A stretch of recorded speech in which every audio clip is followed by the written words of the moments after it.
Good day to all.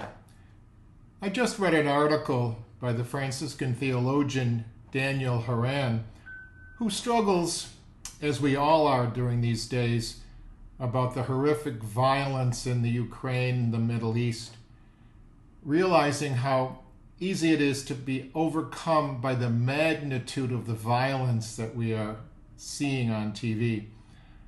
And Daniel Haran turns to Thomas Merton in his work, The Root of War is Fear, noting that few of us are directly responsible for the sort of violence and bloodshed that we see around the world, but Haran, like Merton, calls us to ask ourselves the tough question: why does this kind of violence exist, and what role might we have in it?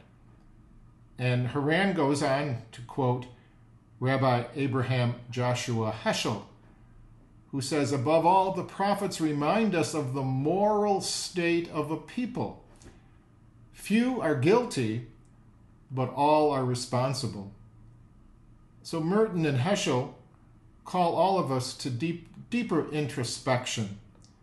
We are all responsible in some way for the perpetuation of manifold forms of violence in our world.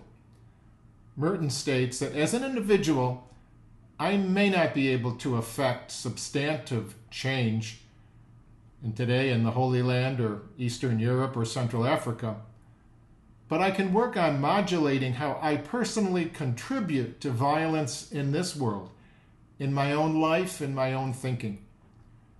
Merton calls all of us to our own personal spiritual reflection to prepare us for greater clarity of vision and interpretation regarding this global violence.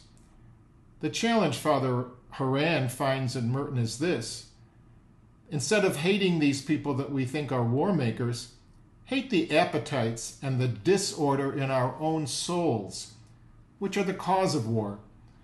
If we love peace, then we're called to hate injustice and hate tyranny and hate greed. But first of all, we're called to hate injustice, tyranny, and greed that we find in ourselves first.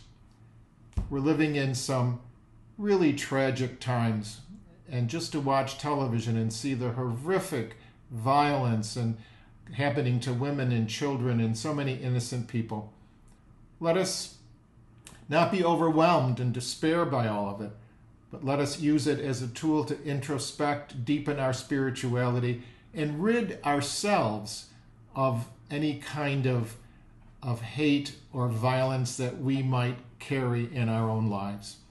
Let us pray especially for all the innocent victims of this violence around the world. Have a good week, everyone.